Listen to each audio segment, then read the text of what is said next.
அவர் ஒருவருக்கே மகிமை செலுத்த வேண்டியதாக. ஏன் அவர் ரொம்ப அவருக்கு ஒரு பெருமைக்குதான் அப்படின்னு பார்த்தோம்னா, நம்ம படைச்ச தேவனுங்க. அதே நேரத்தில் அந்த பெருமையெல்லாம் யாருக்கு சேரணும்னா, இது வரைக்கும் நம்ம உயிரோடு வாழ்ற அந்த உலகத்துல எல்லாருமே நீங்க கவனிச்சு பாருங்க. மனுஷன் பிறக்கிறான், மறுபடியும் வரான், மறிக்கிறான். ஆனா இந்த மத்தியில வாழ்ந்த வாழ்க்கையில யாராவது உயர்ந்துட்டோ தாழ்ந்துட்டு இருக்கிறாங்களோ, ஆனா உண்மையாவே யாருக்குமே மரணம் இல்லைன்றது யாருமே இல்லை. ஆணும் பெண்ணுமாகவே தேவன் சிருஷ்டித்தாருமா. இது வரைக்கும் நீங்க பாருங்க, ஆணும் பெண்ணுமாகவே தான் வாழ்ந்து இருக்கிறோம். ஆனா வித்தியாசங்கள், கலாச்சாரங்கள், அதே நேரத்துல ஏதோ ஒரு விதமா நம்ம வாழ்ந்துடுறோம்னு யோசனை பண்றோம். ஆனா யோசனை எல்லாமே நீங்க தேவன் படைச்ச படைப்புக்காக தான். இந்த உலகமே சர்வ சிருஷ்டியும் எதுக்காக? ஒருவேளை மனுஷனை எடுத்துட்டு வேற எதுனா பார்த்தோம்னா எதுவுமே இருக்காது. இருக்குமா? எதுனா மனுஷன் இல்லைன்னா படிச்ச படைப்பே எதுக்குமே வேஸ்ட் தான், இல்லைங்களா? அப்ப மனுஷனை படிச்சதே எதுக்காகனா, தேவன் எல்லாத்தையும் உண்டாக்கி ஆதாம் கிட்ட பாருப்பா, இதோ நான் எல்லாம் பண்ணிக்கிறேன். அப்ப பார்த்த மிருக ஜந்துகளுக்கு கூட யார் வைக்கிறாங்க பேரு? ஆதாம தான் வைக்கிற. ஆதாம் எந்த பேர் இட்டானோ அந்த பேரு என்ன ஆயிடுச்சுங்க? அதுக்கு உண்டானது என்று சொல்றாங்க. அப்ப எல்லாமே மனுஷனுக்காக, தாம் சாயலாவே சிருஷ்டித்த மனுஷனுக்காகவே தேவன் என்ன பண்றாங்க? பரிந்தேற்பு இருக்கிறாரு. இந்த மனுஷன் எப்படியாவது என்கிட்ட வந்துருவானா? அதுக்குதான் நம்ம இங்க பாக்குறோம். யாருக்கு? அக்கிரமக்காரங்களுக்கு நீங்க என்ன பண்ணுங்க? நீங்க போதிங்க சகோதரிகளே, நீங்க போய் போதிங்க அப்படின்னா, நான் போதிக்கிறீங்களா இருக்கிற மக்கள் செயல்கிட்ட நம்ம அசல் நின்று கூட பேசுறது கஷ்டம். ஒரு அக்கிரமத்துல இருக்கிறவங்க எப்படியாவது மாறணும்னா நம்ம குடும்பத்துல என்ன வச்சுக்கலாம். ஒரு வேலை நான் இது வரைக்கும் முன்னெல்லாம் சிகரெட்டு, பீடி, இல்ல குடிக்கிறதோ இல்ல வேற விதத்துல நான் வாழ்ந்து இருக்கலாம். யார் வாழ்க்கை அதே நேரத்தில் பார்க்கும்போது எல்லாரும் வாழ்ந்து இருக்கிறோம். ஏன்னா நமக்கு தெரியாது நம்ம அக்கிரமம் என்னதுன்னு தெரியாது. பாவம் என்றது ஒரு அக்கிரமம், குடிக்கிறதுன்றது ஒரு அக்கிரமம், எல்லாமே அக்கிரம். நீங்க பாருங்க, நல்லா தான் இருப்பான், அவனுக்கு ஒரு பயக்கம் இருக்கும், இல்லைங்களா?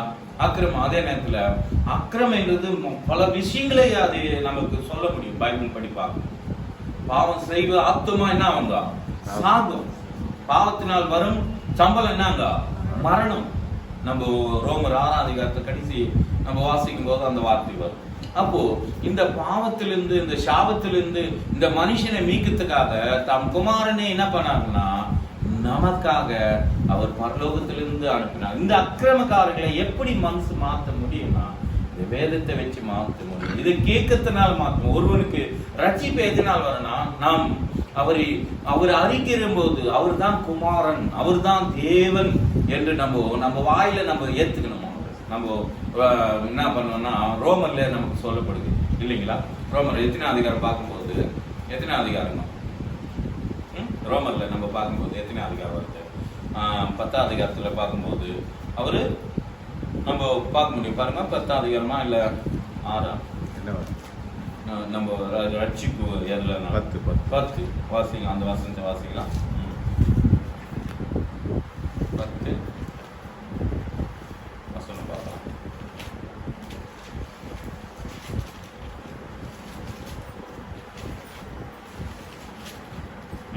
9 వచనం 10:9 పారుగా. అదేమనగా యేసు ప్రభు నీ నోటితో ఒప్పుకొని దేవుడు మృతుల నుండి ఆయన లేచినని నీ హృదయములో விசுவாசிச்சவாடலாக. அப்போ நம் வாயினால அறிக்கிட்டு இதயத்துல என்ன பண்ணணுமா? நம்பணும். அப்ப நம்பும் போது நாம் என்ன பண்றோம்னா, பாருங்க வாசிங்க, நாம் நீவு ரட்சிக்கப்படுதுவு. அப்போ நம்ம நம்பும் போதுதான், எதுவுமே நம்பினாதான். ஒரு மனுஷன் நம்பி எத்தனையோ துரோகம் பண்ணினே போறாங்க இந்த உலகத்துல. நம்பினால் எல்லாருமே என்ன பண்றாங்கன்னா, ஒருத்தர் நம்புற போதுதான் எதுவுமே பண்ண முடியும். ஒரு மந்திரகாரத்துல போய் கேட்கிறோம், அந்த மந்திரகாரன் என்ன சொல்றான்? சொல்றதெல்லாம் ஆமாங்க, நீங்க என்ன சொல்றீங்களோ அதை நான் செய்யறேன்றாங்க. ஒரு ஆடு பலி ஏத்துனுவா, கோழி ஏத்துனுவா. அதே நேரத்துல என்னென்ன தேவையோ எல்லாம் ஒரு என்னது இன்னும் சொல்லணும்னா, ஒரு தேங்காய் கொண்டு வா, இல்ல அதுக்கு வேண்டியதெல்லாம் ஒண்ணு சொல்லினே வருவாங்க. சொல்லுங்க, கருப்பு கோழி, செகுப்பு தானே இது, இப்படி எல்லாம் ஒண்ணு தான் சொல்லி வருவாங்க.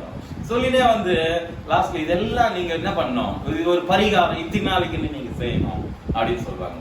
இப்படியா பட்டங்களை கூட மாத்தி இருக்கிறாரான்னு பார்த்தோம்னா, இவ்வளோ பேரை மாத்தி இருக்கிறாரு நம்ம தேவன். இல்லைங்களா?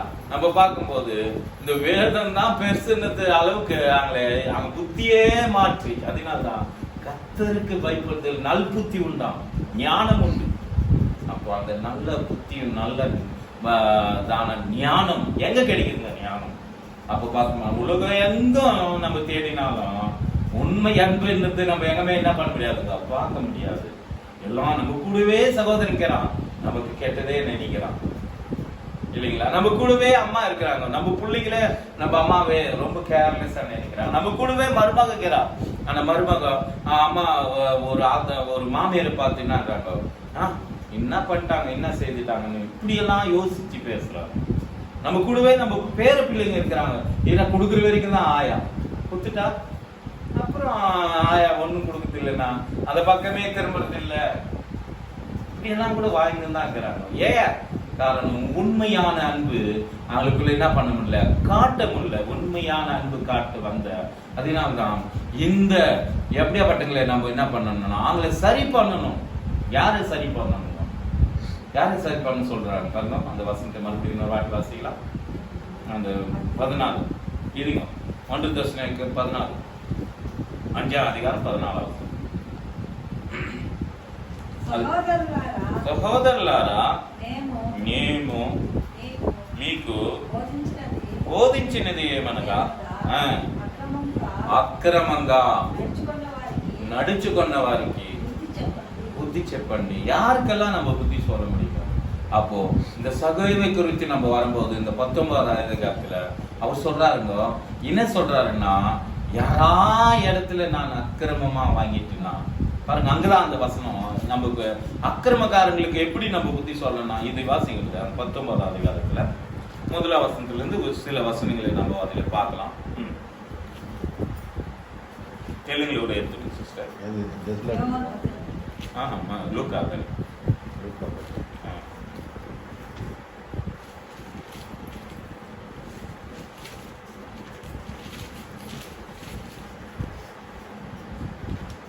இயேசு எப்படிப்பட்டவரோ என்று அவரை பார்க்க வகை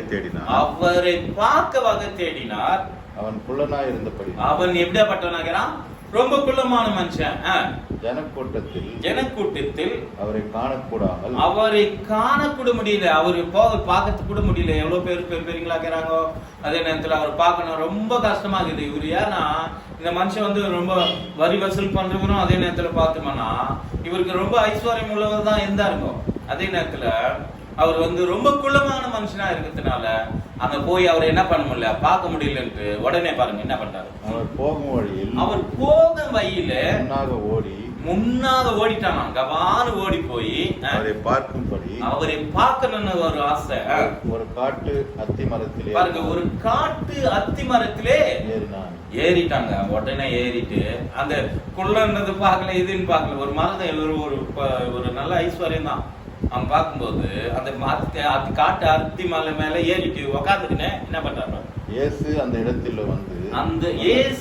இடத்தில் வந்தபோது அண்ணாந்து பார்த்து அவனை கண்டு சகைவே நீ சீக்கிரமா இறங்கி வா. இன்றைக்கு நான் உன் வீட்டில் தங்க வேண்டும். உன் வீட்டில் நான் தங்க போறப்பா.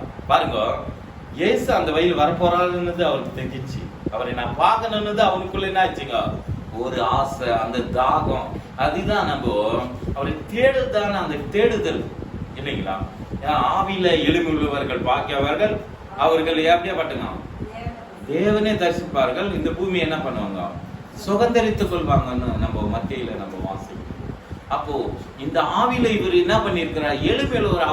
அவருக்கு இருக்கிறதான எந்த விஷயத்தை பார்க்கல. அவருக்குள்ள நினைக்கல, அதே நேரத்தில் நான் பணக்காரன்னு நினைக்கல, அதே நான் பில்லு வசூல் பண்றவன்னு நினைக்கல, ஒரு ஆயக்காரன்னு நினைக்கல, அதே நேரத்தில் அவருக்குள்ள இருக்குதான பெருமையை நினைக்கல. அதனால்தான் பெருமை உள்ளவருக்கு தேவன் என்ன பண்றாங்க, எதிர்த்து நிக்கிறார் என்று வேதத்துல பார்க்கும்போது இவர் என்ன பண்ணலைங்க, எதுவுமே நினைக்கல. உடனே முன்ன ஓடினானோ பாத்தீங்களா, முன்ன ஓடி போய் அந்த இடத்துல ஒரு காட்டு அத்தி மரம் இருந்தது. அந்த அத்தி மரம் ஏறின்னு போய் வெயிட் பண்றாருங்க. தேவன் அவர் உள்ளத்தை பார்த்தாருங்க. அதனால்தான் நாம் தேவன் எப்படியாப்பட்டவர், நாம் மனுஷனும் முகத்தை பார்க்கிறான், தேவனும் எப்படிப்பட்டவராம்? உள்ளத்தை வெளிரங்கமா பாக்குற தேவன் அல்ல. உன் வெயிட்டோ, உன்னோட ஹைட்டோ, உன் பணத்தையோ, உனக்கு இருக்கிறதான ஐஸ்வர்யமோ, உனக்கு இருக்கிறதான கார் பங்களா, உனக்கு இருக்கிறதான எதுவுமே அவர் பார்க்கறது இல்ல. என்ன பாக்குறாராம்? உள்ளத்தை பாக்குறாரு. உன் உள்ளத்துல என்ன நினைக்கிறேன்னு பாக்குறாருங்க நம்ம. அப்ப அந்த உள்ளத்தை கேட்கிறாருங்க. உன் உள்ளத்தை எனக்கு தரையா, நான் உன்னை மாத்துவேன். உனக்கு வியாதியா நான் போக்குவேன். நான் என்னால முடியும், உனக்காக நான் செய்ய முடியும். பாருங்க சகவே பார்த்தீங்கன்னா சொல்றாரு. திரும்ப வாசிக்கலாம். அவன் சீக்கிரமா இறங்கி ஏறிட்டாங்க. கபகபான்னு ஏறிட்டாங்க. மரத்தை நம்ம சாதாரணமா அந்த அத்தி மரம் எவ்வளவு கனமா இருக்குமோ தெரியல இல்லைங்களா? ஒரு கனமா தான் இருந்திருக்கும். ஏன்னா அத்தி மரம்னாவே பெருசுதான், சின்ன செடி இல்லை, எல்லாத்தோட பெருசு. ஆமா சொல்ற மாதிரி. அப்போ அந்த செடியை ஏறிட்டு கபான்னு இறங்கணும்னா முடியாது. தேங்காய் செடினா சரணு இறங்கினா கொபன்னு இறங்கிட்டு, இந்த செடியில இருந்து இறங்கி வரானா கபான்னு இறங்கி வந்து சந்தோஷத்தோடனே அவரை அழைத்து கொண்டு போனான். அவரை அழைத்து கொண்டு போனான். எங்க அழைத்துன்னு போறான் பாருங்க. அப்புறம் அதை கண்ட யாவரும் இவர் பாவியான மனுஷனிடத்தில் பாருங்க. இங்க உடனே இங்க இருக்கிற ஜனங்க பக்கத்துல அக்கத்துல கேருங்கெல்லாம் சொல்றாங்க, இவர் ஏத்துக்கினாருங்க. இவர் இயேசுவே ஏத்துக்கினாரு. ஏத்துக்கினவர்கிட்ட இவங்க பதில் சொல்றது என்னன்னா, பாவியான மனுஷன். இவங்களே பாவின்றது எதுக்குமே தெரியல. ஆனா பக்கத்துல அக்கத்துல கேருங்க, இவர் பாவம் இல்லாத தேவன், அதே நேரத்துல அவர் பாவங்களை அறிக்கை விட போகிறாருன்றது நம்ம புரியும். ஏன்னா அந்த சாதாரணமான மனுஷன் அல்ல. பாருங்க, பாவியான மனுஷன்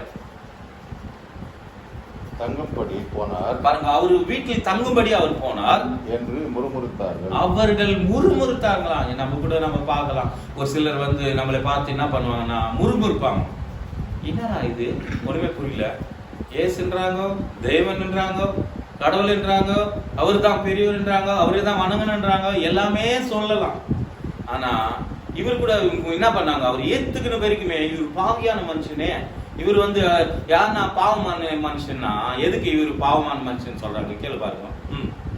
சகையை நின்று கர்த்தரை நோக்கி ஆண்டவரே என் ஆஸ்திகளின் பாதியை பாருங்க, என்னுடைய ஆஸ்தியில இவன் பாவியான மனுஷன் என்னத்துக்கு என்ன தெரியுமா?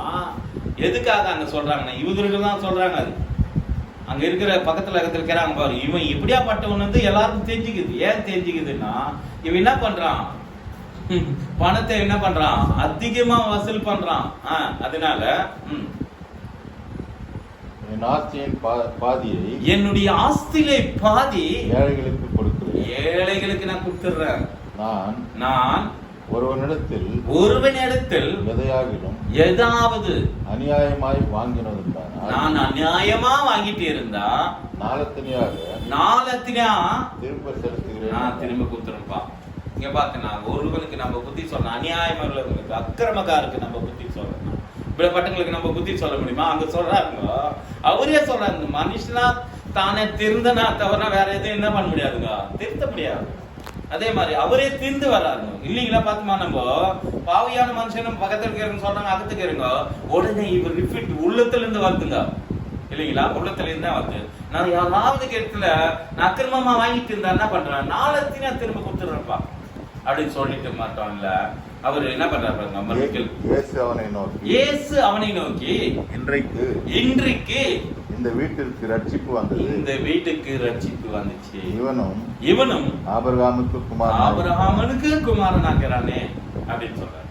அப்போ நீயும் நானும் கூட ஆபிரகாமுடைய குமார்த்திகளாகவும் குமாரர்களாகவும் மாறத்துக்கு உன் மனசுதான் காரணம். நீ ஒருவேளை நீ ரட்சிக்கப்பட்டு அவர் தான் தேவன் என்று அவரை நீ அறிக்கையிடும் போது நீயும் ரட்சிக்கப்படுற, நானும் ரட்சிக்கப்படுற, குடும்பமே ரட்சிக்கப்படுற.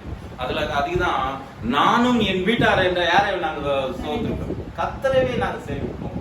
அவர் என்ன பண்றாருன்னா அவர் தான் தேவன், நான் மட்டும் இல்லைங்க. இந்த நம்ம சங்கீதம் வாசிக்க பாருங்க, அதே நேரத்துல அதுல ஒரு வார்த்தை சொல்லும், இருளிலிருந்து நமக்கு என்ன இருக்குங்க, வெளிச்சம். அவரு வாழ்க்கை இருளா இருந்தது இது வரைக்கும். அவங்க பார்த்தாங்க, பரியாசம் பண்ணாங்க, அநேக பேர் வந்து முறுமுறுத்தாங்க.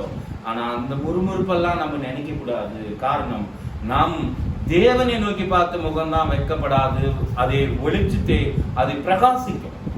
அப்ப அந்த பிரகாசிக்கிற ஒளி அவருக்கு அதையும் தான் சொன்னாரு இயேசு, நான் தான் வழி, நான் தான் சத்தியம், நான் தான் ஜீவன். எப்படிப்பா நீ தான் சத்தியம், நீ தான் ஜீவன் என்று நீங்க எல்லாமே அவரை பத்தியே சொல்றீங்களா அப்படின்னு நம்ம பார்த்து யாருன்னா கேட்டா, அவருதான் உண்மையான சத்தியம். அவருக்குள்ளதான் சத்தியம் இருக்குது. உங்கள் யாராவது என் மேல குற்றம் இருக்குன்றது உன்னால யாருனாலும் சொல்ல முடியுமா அப்படின்னு கேட்கிறாரு. யாருன்னா சொல்ல முடியுமா? நம்ம இந்த உலகத்துல பாருங்க,